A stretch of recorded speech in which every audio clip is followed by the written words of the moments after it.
Hello and welcome to Help Me I'm Poor, the money podcast that's more pemberley than pension statements. I'm Claire. And I'm Ellie. And each week we discuss how money shows up in some of our favourite pop culture, from the classic to the nostalgic and the contemporary. We hope you enjoy this podcast as much as we do. And if you do, then please do share it, rate it, review it, spread it amongst all of your friends. We are still a very new podcast, so if you enjoy the podcast, then please leave a review, rate us, give us 5 stars, and drop us a message at Help Me I'm Podcast. We would love to hear your feedback and tell us what you want us to talk about in the upcoming episodes. So this week we are talking about Pride and Prejudice, and it ticks literally all of our boxes. So it is a book, obviously, it is a TV series and it's a movie, and it's also a classic, one of the greats in my opinion.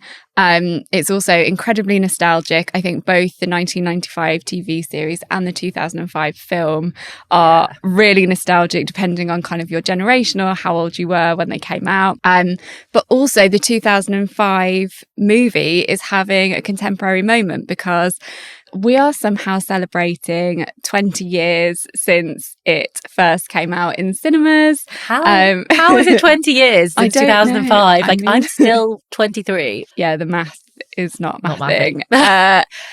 So they are actually re-releasing it in cinemas. It's out now and you can go and see it. So I mean, I will certainly be doing that because it's one of my favourites. This is one of my favourite stories in actual fact of all time. Obviously, you know, it's that classic kind of enemies to lovers narrative that we all love so much. But it is also a book, a movie, a TV show that is steeped in money stuff, in class stuff. And I think there's so much really, really interesting stuff for us to get into. Give us a little bit of a summary for anybody, not that I think there will be anybody, but anyone that is not well acquainted with Pride and Prejudice. Yeah, or who just like hasn't read it or watched the film for a while, because I think, you know, most of us have this story, or at least some of the plot points that have like burned into our brains. But basically, our story kind of revolves around the Bennet family of 2 parents and 5 daughters. Now, I think like around this time, this would have been bad enough, but their estates, they live in Longbourn House on the Longbourn estate. And I think they're of small fortune, which I think means, you know, they are a sort of upper middle class family, I think we would say. They're not sort of truly part of the like elite gentry, but they are, you know, they have an estate which makes a living, but their estate is entailed away through the male line, which means that none of the daughters can inherit. Now, this wasn't like it was definitely much more common then than it is now, but it wasn't like a given. Sometimes estates could be inherited by female children. I didn't know that, actually. I kind of thought that it was the standard. I guess it maybe was the standard, but I didn't know that it wasn't possible. Yeah, no, it was definitely possible for girls to inherit. But this kind of arrangement, I think, was relatively common. And so actually none of the Bennet daughters can inherit. And so their parents, and their mum especially, is obsessed with marrying them all off. And the story begins when the local manor house, Netherfield, is let by Mr. Bingley, who moves in with his party, which consists of kind of, in the book, it's his 2 sisters, his brother-in-law and his friend, Mr. Darcy. But in the 2005 film, they just focus on the one sister, Caroline, and Mr. Darcy, because they are the interesting ones. And so as soon as they move in, Mrs. Bennet becomes obsessed with the idea of marrying off one of her daughters to Mr. Bingley. He has got £5,000 a year, I think, which is the equivalent of about 400,000, £500,000 in today's terms. And his friend, Mr. Darcy, is twice as rich, but also sort of on the surface, at least like twice as much of an arsehole. Yeah. So Mr. Bingley is like very affable. He's sort of very like... He seems quite sort of just away with the fairies a lot of the time. He's very sweet, whereas Mr. Darcy is sort of... very aloof, very sort of brooding, doesn't really talk very much. And so obviously we have all of these people in the local society together. There's so much snobbery from not Mr. Bingley, but from his sister and from Darcy towards the Bennet family, and also some of the other families that live locally. And so they develop these relationships, and Mr. Bingley falls quite deeply in love with Jane, but she is too shy to show him. So Mr. Darcy, in actual fact, thinks that it's just because it would be an advantageous marriage. Yes. And so he intervenes in the relationship. While all of this is happening, while that party's at Netherfield, we've got enter Mr. Wickham as a love interest for Lizzie, enter Mr. Collins as sort of a love interest for Lizzie. Mr. Collins is the one who's going to inherit the Bennet estate. And Mr. Wickham is an officer in a local regiment that's been placed there. Mr. Darcy and Mr. Wickham have got some beef, which is also based around money, which we can go into in a bit. But the Bingleys and Mr. Darcy leave Netherfield without a proposal to Jane. So sad. Sad. And Mr. Collins, Lizzie rejects Mr. Collins's offer of marriage because he's come to sort of marry one of the Bennet children as like a way of making amends for inheriting their home. But she rejects his offer of marriage, and he then marries her friend Charlotte Lucas. And so we have this kind of all is lost moment. Then everyone goes on lots of trips. Lizzie, the Bennet girls are very well travelled, actually. Jane goes to London. Lizzie goes to a couple of different places where she bumps into Mr. Darcy. They have numerous confrontations. She learns that she was wrong about a few things. And they have this kind of will they, won't they? During a time when they're really getting cosy at Pemberley, they receive word that Lydia has run off with Mr. Wickham. And when I first read the book and watched the film, I was like, well, big deal. Yeah. But then when you realise what it actually meant, it would have meant destitution for the Bennet family. And this is where Mr. Darcy kind of swoops in. He pays off all Mr. Wickham's debts. He rescues the whole situation. And then he brings Mr. Bingley back to Netherfield. And then finally, he and Lizzie are united and everybody is happy, but also crucially, everyone is rich by the end of the story. I have such like a deep relationship with this story, and I think there is such it's a really interesting push and pull between like love and money quite a lot of the time, and there's lots of times when that comes up, but there's also so much in there about like class and displays of wealth and who talks about money and who doesn't. What's your experience of this story?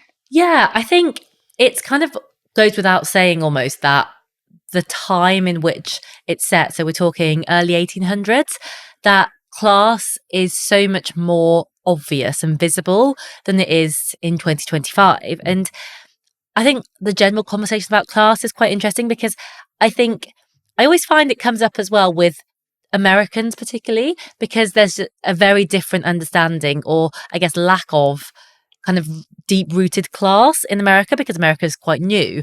But here, I feel like class isn't that visible nowadays unless you know where to look. In a way, like we all go about our day-to-day life and we kind of forget that there is this upper class that exists kind of alongside us, but also not, because they have their completely different sphere.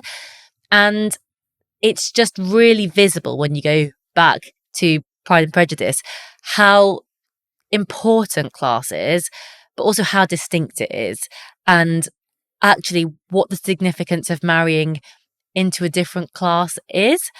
Whereas I feel like nowadays, maybe it doesn't happen as much. I don't know whether people do actually marry as much into the upper class or to different classes, but it's a lot more assimilated, I guess, nowadays. And so we don't have these conversations about marrying into money and not in the same way. It's not as common. Do you know what I mean? Yeah, I know what you mean. But I also think that sort of there are other ways for women to make money now. I mean, the whole thing that's fascinating around the sort of entail of the Bennet estate is that it's like a legitimate worry that they would be left destitute, because they couldn't just you couldn't just go out and get a job. You couldn't financially sustain yourself. And so I think that is something that's really, really different, obviously. And actually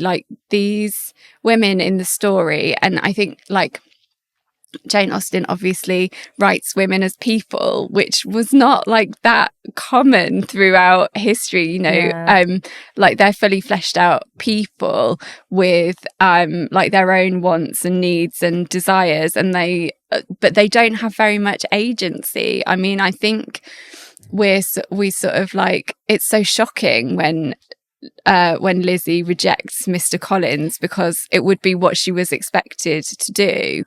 I think the character of Lizzie is really worth looking at, because I do think sometimes when I'm reading or watching about her, how does she have this kind of confidence, I guess, and determination really to kind of eschew those expectations? And we see it in the film where her mum is hysterical when she rejects Mr. Collins. And I'm just fascinated by what it is. And I mean, who knows what it is, but why she has that, I guess, firmness in not being willing to just go along with what she should do. Yeah, I think part of it comes from just how ridiculous the character Mr. Collins is. True. And he is played so perfectly by Tom Hollander in the film. And just the line about, I've never had such an exemplary vegetable. It really, he's perfect. He's perfect. And you can just imagine being no, I cannot. Yeah. I can't sit and listen to him reading Fordyce's sermons every night after dinner. I'm sorry, I just won't. I love the contrast as well between him and Darcy. So there's the scene where they're on the dance floor and he's trying to speak to him, and he goes up, and because he's so small, he's behind him, and he's trying to tap him. He's almost jumping up to tap him on the shoulder, because of course Matthew McFadden is so tall. And I think part of what makes his Darcy so endearing is that he's enormous, but he looks frightened all the time, and you get these really amazing close-ups on his face, and he just looks like a little boy who's lost his mum. But I will go off into reveries about Matthew McFadden's Darcy because I love him so much. But I think it's partly that, and the book also does make a huge deal about how ill-suited Mr. Collins and Lizzie would be. But I think some of it is has been imbued in her by her father, because I think we talk a lot about Mrs. Bennet, and I really want to talk about her because I have a lot of sympathy with Mrs. Bennet actually. But her father, he time and time again sort of almost is proven to be a romantic over a practical man. And he that with the Mr. Collins proposal, he sort of says to her, when Mrs. Bennet's being hysterical, he says, well, you'll have to be estranged from one of us, because your mother won't speak to you if you marry him, and I won't speak to you. Your mother won't speak to you if you don't marry him, and I won't speak to you if you do. Yeah. And then at the end, when Darcy goes in to ask for her hand in marriage, he's like, don't do this, you hate him. You might have more fine carriages than your sister, and it takes a lot of persuading that she actually does love him. She actually does love him. And then the book and the film both end with him being like really happy, and Donald Sutherland in the film is sort of like laughing and crying at the same time, and it's really moving. You know, and it is quite fortuitous for Lizzie that she marries for love and also the richest man that she's ever met in her life. But you know, I do think that some of that confidence to say no to something that isn't right, and some of that like romanticism, because you know, I think quite a lot of the time she's presented as a bit of a cynic, but she is a romantic. Yeah. She won't settle for anything less than love. And actually, she's quite giddy with Mr. Wickham as well. So it's not that she's like always level-headed. But, you know, I think that where her sisters and her mother are always presented as really silly, she's obviously got this like stubborn streak, but I think part of it is like she is a little bit like romantic as well, and she doesn't just want to marry for money. This brings me though onto a question about that whole concept of marrying for money. And there's a scene where Charlotte tells Lizzie that she is going to marry Mr. Collins, and she basically says to Lizzie, you know, like, don't judge me. Not all of us can afford to be romantic. I've been offered like a comfortable home, etc., etc. And I feel really conflicted, I guess, about it, because I think when you're watching that scene play out, you can see the judgment from Lizzie, because like you say, she is a romantic and she rejected that proposal.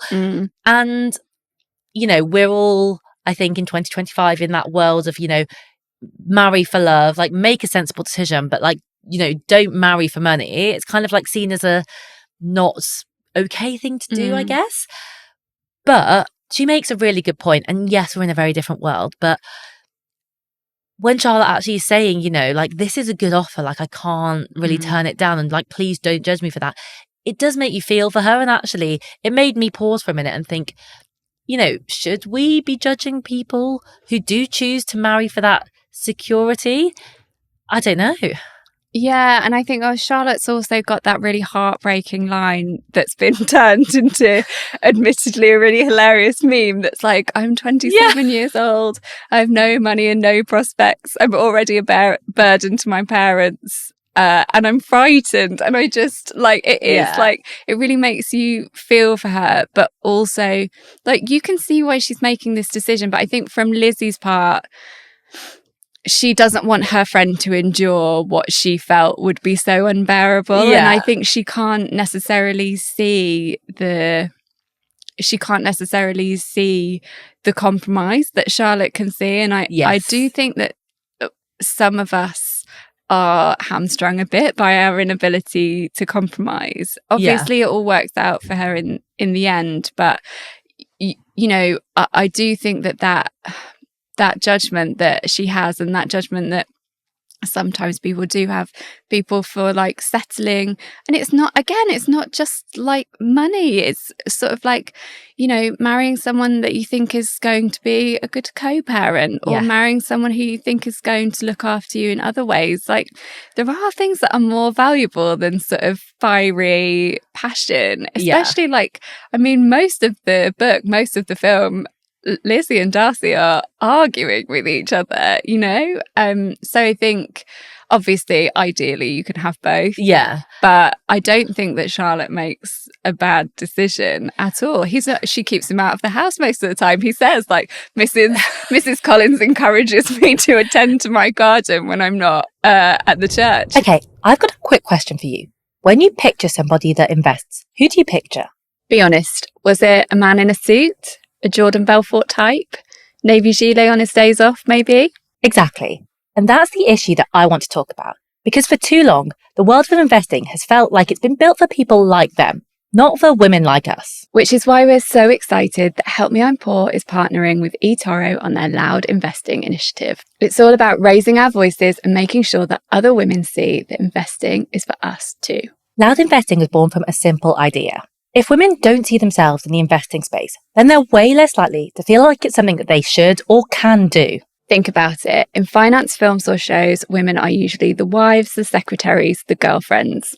The men are the ones making the big money moves. And outside finance, we're often painted as the spenders, the ones who are racking up the credit card bills. Confessions of a shopaholic, anyone? Exactly. But it's time to flip the script because women do invest and we're good at it.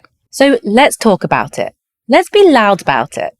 Let's show other women from all walks of life that you don't need a finance degree or a pinstripe suit to take control of your money. Get behind the movement. Let's make investing more visible, more inclusive, and way less Navy gilet. Thank you so much to eToro for being our partner on Help Me, I'm Poor. To find out more, head to the link in the show notes and join us in raising our voices and investing loudly. And just a quick heads up, all content on Help Me I'm Poor is for information and educational purposes only. It should not be taken as investment or financial advice, personal recommendations, or an offer of any kind. Always do your own research. eToro is a multi-asset investment platform. The value of your investments may go up or down. With investing, your capital is at risk. I mean, it's a whole, I guess, question about 2025 and dating, and we are not in a position that we can speak from that much experience because we're both married. But speaking to friends that are very much still in the dating pool, I feel like there has been a real issue in the kind of rise of dating apps with that inability to compromise. And it's almost the dating apps have created this world where you are maybe looking for the perfect person, and that just doesn't exist. Or you might think on the surface it does, but it also means that you're looking for perfect on a profile. Yeah, without even really getting to know someone. Yeah, you're looking for all of these tick boxes that you think you want, and because you've got so many people, you've got so many profiles at your disposal and a swipe, then actually, do you kind of forget that there maybe is a need to compromise sometimes? And I don't know, I just feel like the word compromise in 2025, dating, is maybe seen as a bit of a bad thing. And the reality is, I think that most relationships at some point, you have to make some sort of compromises. I don't know. Well, but I also think if we're going to talk about this change in female financial agency over the years, I think it's the first time certainly since I don't know the 80s 90s, the first time that women have been able to be uncompromising, I suppose, because we sort of, if we look throughout history, at this time, we were saying, it's unusual maybe that Lizzie was able to make that choice at all. So, I think there will have been lots of compromises around that time. There will have been lots of loveless marriages, as there always have been throughout history. And so I think probably it's kind of almost to do with the change in agency of you are able to have higher standards or more sort of more things that you want out of a relationship or out of a marriage. But it's really, really interesting to look at Charlotte's decision. I think probably I judged her for it when I was a teen, and I don't think I judge her for it anymore. No, I think I'm the same. I think I probably had a very kind of, I guess, rose-tinted view of romance and what you could find in a relationship when I was younger. And based on Mr. Darcy, probably. Yeah. For me, definitely. Yeah. And then you kind of mature and you realise that actually nobody is probably perfect. And also that we're not perfect as well. So that, exactly. If you want someone to kind of marry you, they are probably going to have to make some compromises as well. For sure.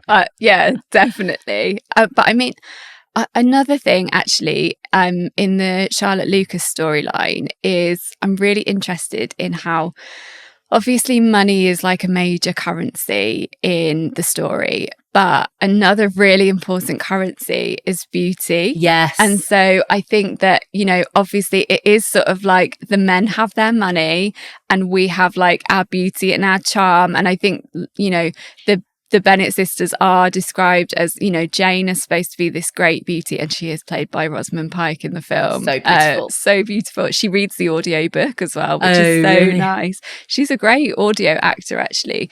And then we've got a very young, like, gorgeously, like, full-faced Keira Knightley. I'd forgotten how, like, sort of like pinchable her cheeks were in this film. She looks so lovely, but she's like, you've got the two of them, and then the younger ones, they're sort of too young really to have that although we'll come on to that in a minute, but that their beauty is really used as currency. Like, by Mrs. Bennet, she's always commenting on how, like, other daughters in the county aren't handsome or whatever, and so there are lots of other currencies at play during this era, and it does make you think in that conversation. And when we're talking about, like, why is Lizzie so confident, is it because she does know that she's beautiful? Like, if you know that you are beautiful, does that give you that confidence to, I guess, pursue the suitor and the husband that you want rather than settling? Whereas if actually you don't feel as confident that you have that ability to be able to be fussy, you're more willing to just accept the proposal which gives you the good life. Yeah, that is so interesting. I do think that probably still goes on now. I think it might be like a truth universal, to be honest. But I mean, there's other currencies as well. So lots of things that the women kind of do, other than, like, go into Meriton to buy ribbons, which, like, we really need to talk about the Bennet household ribbon budget, because all they do is go buy ribbons, and then you know, when Mr. Bingley comes at the end, they're trying to put all their ribbons away. It's like, this is why you can't afford to save for your children. It's all gone on ribbons. They're too busy buying ribbons. But apart from doing that, they're all, like, another currency that they have is, like, accomplishments. So, like, whether they can play the piano, speak languages. And Mr. Darcy is talking about how he doesn't know hardly any women who are truly accomplished. Yeah. And lots of that stuff is, like, what we would think, it's kind of treated as, like, these trifling little things that they can do, and they're all, like, incredible skills. Like, if I could play the piano like that, I would be very, like, I'd be, like, tinkling the ivories at every party I went to. And, like, speaking languages as well. Like, we both did language degrees. It's not easy, and I can't remember any of what I learned, pretty much. But I guess for them, like, that was, I guess, their full-time job was to become an accomplished, eligible woman, because they weren't going out to work. So it was, I guess, their day-to-day was, okay, how do I make myself more appealing to a suitor? So do I draw? Do I sing? Do I play the piano, like you say? And so I think that maybe that is, again, like how today, I guess, we have, like, career currency. They had, like, skills and hobbies currency to make them more appealing. Yeah, it's really interesting. And then I think honour is such another, like, currency, or, like, people's good regard, because obviously, like we were saying, there is that moment in the story when, like, it's really, things get really bleak for the Bennet family because Lydia has run away with Mr. Wickham, and, you know, they've lost all of their good regard. It's like a scandal, a real moment of jeopardy and scandal. You're right. But then once the situation is recovered, it just shows you, like, how powerful marriage was as currency, because even though it was absolutely dire and Mrs. Bennet is taken to her bed because she's so stressed about it, as soon as the situation's fixed and she's, the like, marriage is arranged, she is jumping for, she's like Grandpa Joe. She jumps out of bed. She's jumping for joy. They receive Lydia to the house. She's showing off to everyone about how Lydia's got married, and Lydia is insufferable. It really does go from, like, one extreme to the other with that, like, sign on the dotted line of the marriage. It's mad how you, like you say, that was such a big deal then, because now weddings are lovely and everything, but you don't really see a shift in like regard or status in the same way. It's not like an achievement to have married off one of your children, like, although some people do still see it that way, I think, but it isn't generally regarded that way. But I think I said earlier, I do have some sympathy for Mrs. Bennet, because what she is living with is actually like an insane amount of financial anxiety. Yes. And sort of, like, as someone who has like quite bad financial anxiety and has had like really difficult situations in the past, it is inescapable. And I can imagine a situation where it's like all that you think about and all that you obsess over. And also she's got a limited amount of things she can control to deal with that and to improve the situation. And for her, I think this like obsessive, or what seems like this obsessive focus on marrying off her daughters and like selling her daughters as this like really good prize to all of these men, like that is her trying to control the situation and to take charge of it and to improve it.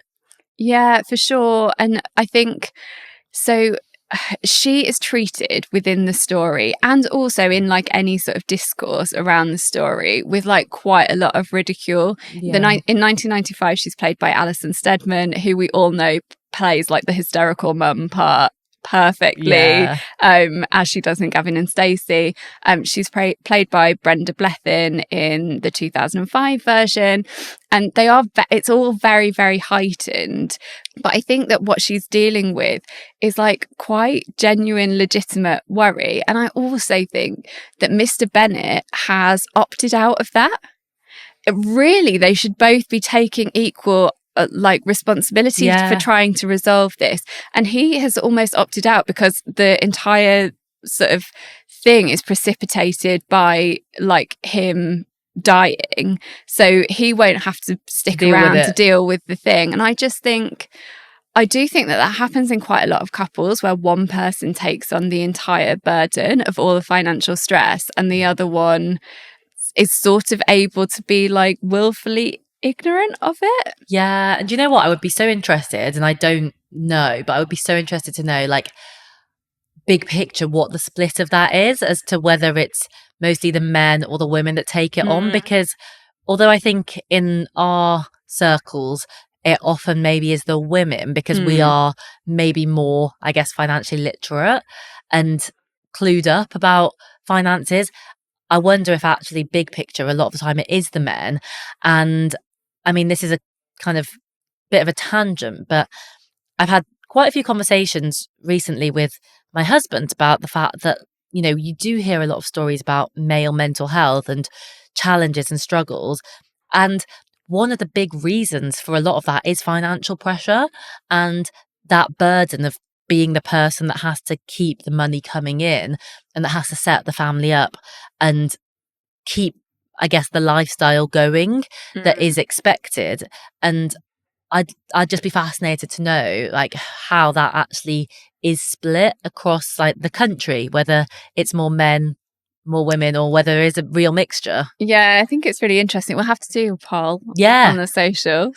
But yeah, so in some ways, I think you would expect that it would definitely be the men in this era who are sort of, and you know, I think Mr. Bennet does like run the estate and all of that stuff. But you know, Mrs. Bennet is doing a lot of labour as well, aside from her sort of constant worrying, which must take up a lot of her energy. She's running a household, you know. Yeah, 5 daughters is not a small task. No, absolutely. But I wonder if it is sort of quite unusual for the time for her to be the one who is constantly worrying about their finances. Actually, in the book, it does mention that Mr. Bennet, I think, has been like a bit of a spendthrift in that he wishes that he had put money aside to keep his daughters and his wife after he dies, but he hasn't. So probably because of the ribbons. Or maybe he thought that they might have a son at some point. Yeah, you know, fair enough. I've got 2 boys and a girl, and you know, I know that it shouldn't matter, but I was so pleased to have the experience of raising a daughter, because we were only ever going to have 3 children. But I do at this time, certainly, and I think it does still happen now, is that people keep going until they get sort of whatever sex they want. Yeah. I mean, there are 2 creators, influencers that I follow who both actually in the last like 6 months or so have had their 3rd child, and both of them have admitted that they had a 3rd because they had 2 boys and they wanted a girl. And both of them did actually have a girl for the 3rd one, which is funny because it's similar to you actually. Yeah. But they kind of admitted that they obviously would have been happy regardless, but there was a bit of them that wanted to have that experience of raising a girl. And so I don't think that that's that unusual, even if people kind of won't always say it. And, you know, some people also feel the opposite way. Like I've got a friend who has 2 boys, and she said that actually if they had a 3rd, she'd be quite happy to have another boy because she likes being a boy mum.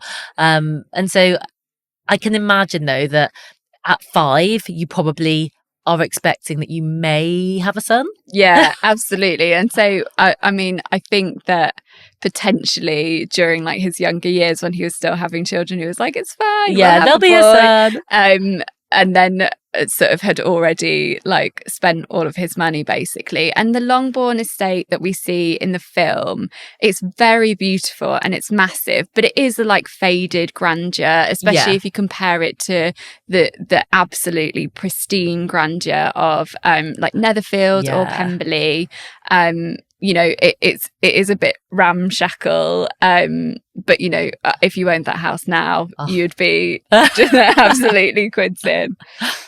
I mean, the thing that I always think though is like, how much upkeep must there be? And I know back in the day they had lots of staff to do that, but if I owned one of those houses now, I mean, obviously if I owned one, I'd probably also have the staff, but it must be so much maintenance. Oh, I always think this about Ome's houses. Yeah. And that's why everybody sells them. What everyone does who wins is they have a big party and then they sell it. Any article that you read, they're like, oh, we're going to have a big party there and then we'll sell it. Because cash in. You can't like... they give you a cash sum. I think it's about 250 grand as well for like maintenance, and you get all the furniture with it. Yeah.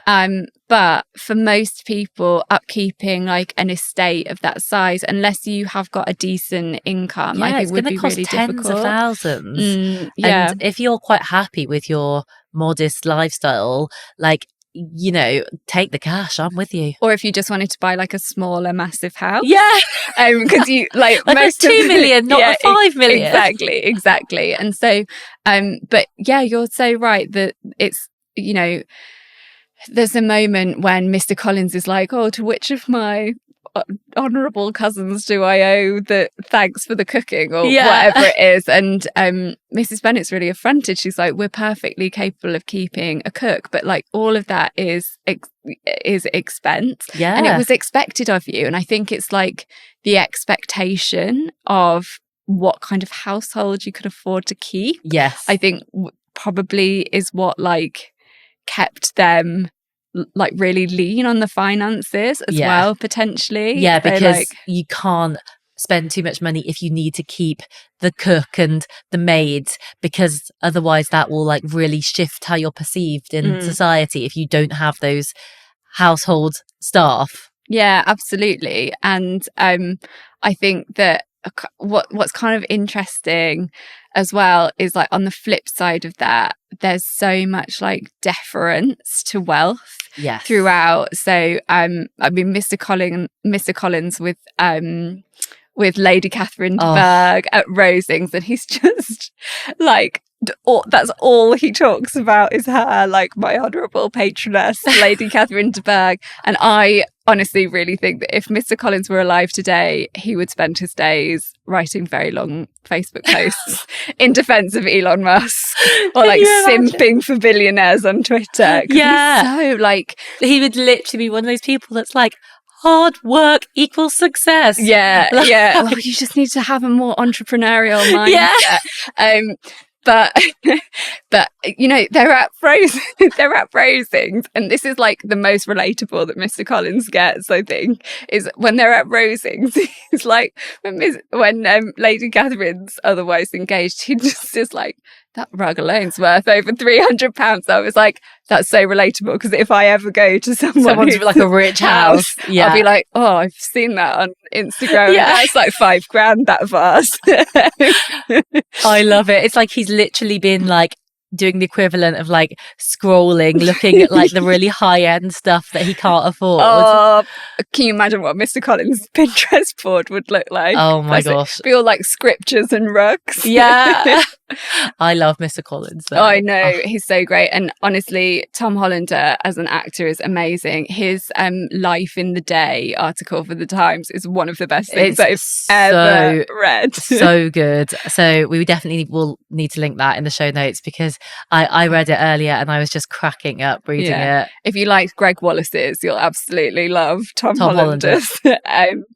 But kind of speaking of Mr. Collins, like pointing out the cost of the rug, it's really funny how sort of the more indiscreet of the Bennet kind of relatives and class do talk about money really openly. So one of the reasons why Mr. Darcy persuades Bingley away from Netherfield is that he overhears Mrs. Bennet talking about how it would be a very advantageous match. And that does make you cringe quite a lot. It is quite crude. And like, we're not prudes about talking about money, right? I'll tell you like how much credit card debt I had or like whatever. But I do that kind of like latching onto wealth. I think there's something quite uncomfortable about that. And Mr. Collins talks about it quite a lot. Whereas all of the really wealthy, like, you know, the real upper classes, so like the Darcys and the Bingleys, they don't talk about it. And when Mr. Darcy goes and like gives Mr. Wickham a load of money and pays off all his debts so that he will marry Lydia,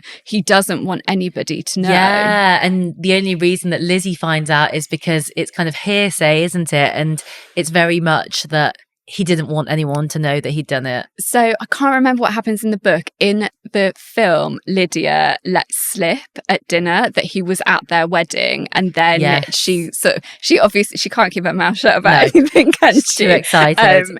So I think that's really interesting. Yeah. And obviously it's kind of like a power thing of like, I don't know, to be so wealthy that you don't need to talk about it ever. Yeah. I think it's really stark as well because of that contrast, because they have made it so that the Bennets kind of are a bit far on the side of like being quite crass about it, because you know, like you say, I'm very for talking about money, but you can understand it from Darcy's perspective, because if it was one of my friends and I heard someone saying like, oh, you know, like that would be a really good marriage for like setting them up financially, like you're going to be like, I don't want this to just be about money. Like, it's fine if like that's an element. And like we were saying, I think if you're marrying someone that you know, like, and that you think that you can have a really good life with, and that you have really good conversations with, and you're attracted to, and it happens that, you know, they could set you up well, that's very different to being like, I'm going to marry a rich person. Yeah. Like your mum saying to someone, oh, well, the good thing is they're really rich. Yeah, it's not even like she says like, oh, he's so lovely and he's really rich. It's like, is rich. Well, you don't ever really see her. I don't think that Mrs. Bennet really sees anything of Mr. Bingley's kind of character or anything like that. Though. I don't think she really cares. But I mean, the Darcy and Wickham stuff is really interesting as well, because their beef is all around money and love. Like the theme throughout, like the three. Money and the love. theme and throughout the whole thing, you know, it's like the overriding theme, and then there's these micro themes. But basically what has happened is that Mr. Darcy and Mr. Wickham have grown up together. He was a real favourite of Mr. Darcy's father, supposedly, and he left him a living for him to be ordained and to kind of have the parsonage at Pemberley, which would have been a really generous living. Like, he would have been quite rich, I would have imagined, from that. But he refused to go and take orders and demanded the money instead, which Darcy gave to him, because I'm assuming they had quite like a sibling type relationship. It sounds like it, yeah. And then he went and gambled it all away immediately, wrote asking for more money. And then when Darcy says no, he comes back, seduces Darcy's younger sister, who's only 15. I mean, I think less gross at that time. Yeah. Still gross in retrospect, but more normalized back then. And sort of tries to get her to elope. And then when he's told that he won't get any of her, I think it's £30,000 or £40,000 that she's due to inherit, which is a lot, 2 million-ish in today's money, that he just like leaves her heartbroken. And that's so sad because she actually really loves him and he's clearly just in it for the money. Yeah, absolutely. And I think, and she's so young as well. And he's the same age as her brother. She's obviously grown up with him as well. She's probably had like a childhood crush on him. Yeah. And so, the sort of hatred, you can imagine the real like hatred of Darcy towards him. But it did like really spark something in me of like how many arguments are caused by inheritances. It's mad, yeah. I read something recently that said that disputes about inheritance are on the rise at the moment as well. Like the last 5 to 10 years, the trend has been upwards. And I think a lot of it is probably because like the sums of money involved a lot of the time, like do change people's lives. Yeah. And I think that I guess, again, like, when I was younger, when I would have been watching or reading Pride and Prejudice for the first time, I don't think I had a concept of like how, like, I would always be like, why would you bother falling out with anyone over money? But I think it's the story of my life that I, for a really long time, didn't really see money's like importance, not like in and of itself, but as like a tool. To build a good life for yourself and to feel safe. Yeah. And so you really can sort of see why it does cause all these ruptures, because quite often like it's not necessarily about the money, it's about fairness, or it's not necessarily about the money, it's about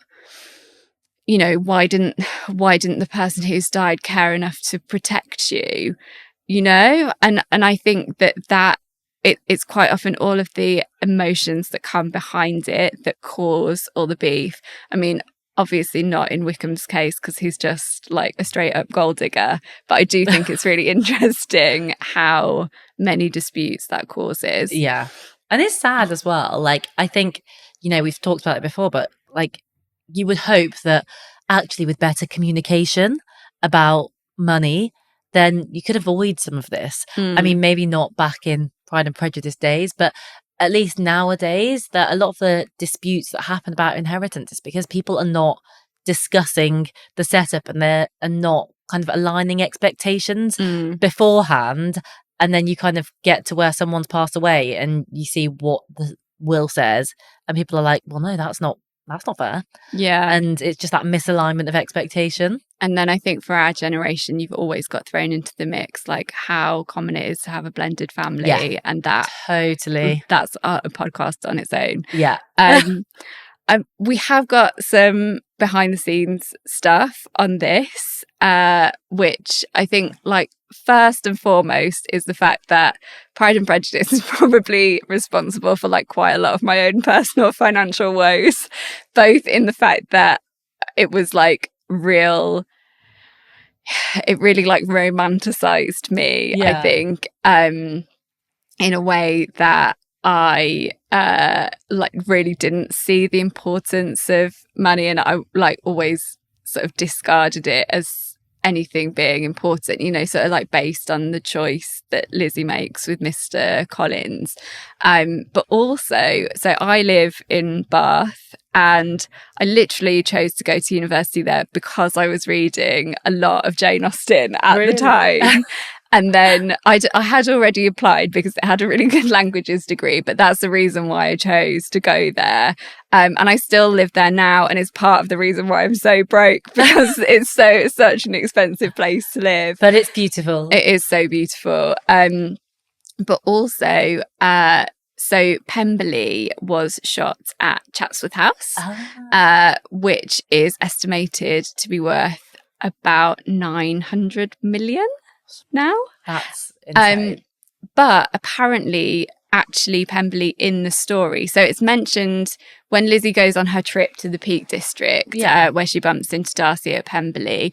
It's mentioned that she visits Chatsworth on that trip, but it is thought that Jane Austen actually did base like the description of Pemberley on Chatsworth, where she must have been sort of like not long before she was writing the story. But it's still owned by, I think, the Duke of Devonshire. Really?